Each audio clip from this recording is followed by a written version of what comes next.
naša obec sídli v okrese Bardejov. No a čím by mohla byť inšpiráciou? No možno tou šírkou tej činnosti, že vykonáme veľmi veľa aj zákonných kompetencií, ale aj vecí navyše. Sme špecificky v tom, že máme aj rómsku komunitu početnú, máme aj pamiatok dosť veľa historických, sme blízko hranici Poľska a sme v regióne, ktorý je menej rozvinutý, teda je tam vyššia nezamestnanosť a menej tých pracovných príležitostí. Ja som v rámci tej prednášky spomínal možno také 3 oblasti, kde možno sme aktívnejší ako zvyčajne samospráva býva. Poprvé je to oblasť vzdelávania, kde vlastne sa snažíme zabezpečiť to, aby sme dosiahli tú integrovanosť rómskych detí s nerómskymi. Využívame jednak kooperáciu s občianskym združením Cesta von, ktorý u nás má dlhodobo rozbehnutý projekt OMAMI. Sú to ženy, ktoré sa venujú rómskym deťom v tom útlom veku, teda rozvíjajú ich nejaké tie motorické, memorické a ďalšie zručnosti. Pričom hovorím, ten projekt u nás pôsobí už dlhodobo, čiže už prvé deti, ktoré začali ako batoľata u nich, už teraz začínajú chodiť do základnej školy a vidno tie výsledky, že sú šikovnejšie ako ich rovesníci, ktorí program neabsolvovali. Aby tam nebola medzera, lebo oni robia s deťmi do 3 rokov, tak aby sme zabezpečili to, že by tie deti plynule prechádzali do materskej školy, tak za tým účelom sme vybudovali novú materskú školu, ktorá je kapacitne postačujúca pre všetkých, čiže aj pre rómske, aj pre nerómske deti od 3 rokov vyššie. Máme veľkú základnú školu, základnú umeleckú školu, kopec mimoškolských aktivít a činností, čiže snažíme komunitné centrum, snažíme sa zabezpečiť to, aby o tie deti a žiakov bolo postarané počas ideálne celého dňa. Čiže to je oblasť vzdelávania. Druhá dôležitá oblasť je oblasť práce. Spomenul som, že obec je v menej rozvinutom okrese a u nás priamo v obci je miera nezamestnanosti atakujúca 20%. Na tej nezamestnanosti sa to veľkým podielom podielajú hlavne príslušníci MRK, ktorí, ako hovorím, majú sťažený prístup na ten trh práce. S tým, že my sa snažíme tento problém, ktorý tu reálne je, riešiť. Založili sme registrovaný sociálny podnik, ktorý funguje v oblasti stavebníctva a ktorý zamestnáva aj ľudí z rómskej komunity.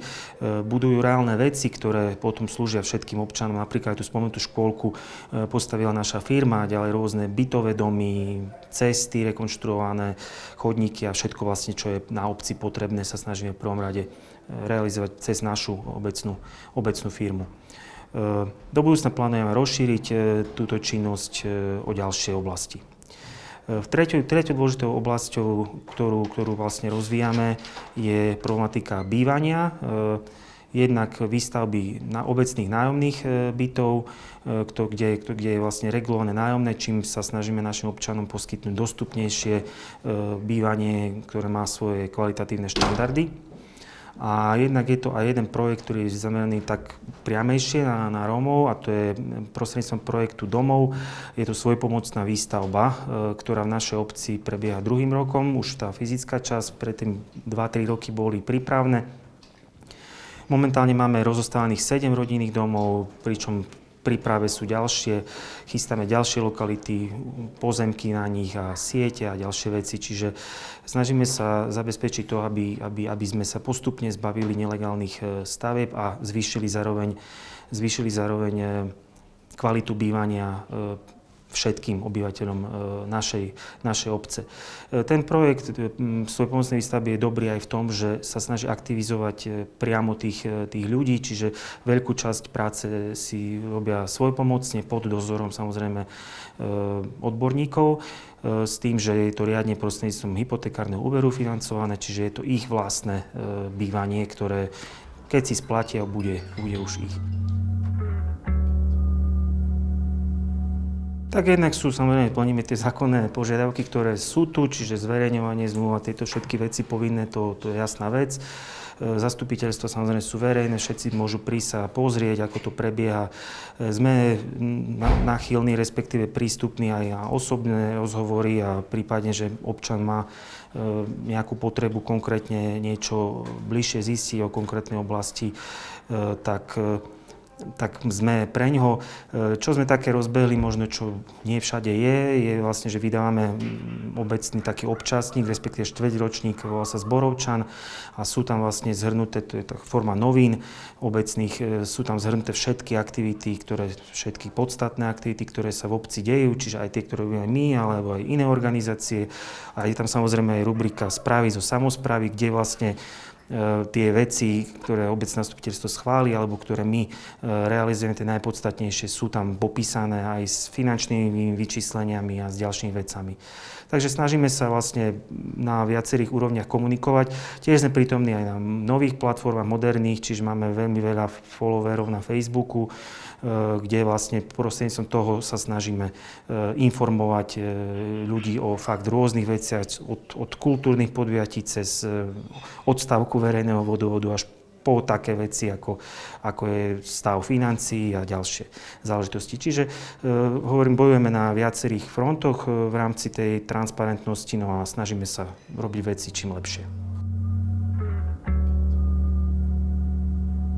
Tak je to kľúčové, aby boli občania aktívni, lebo mnohé naše politiky, to nazveme verejné, ktoré sme si stanovili, bez toho, aby občanov sme oslovili alebo kontaktovali, nie sú možné. Napríklad pred rokom sme absolvovali proces tvorby nových tých záväzných regulatívov, čiže hlavne plán komunitných sociálnych služieb, ale aj PHSR-ko.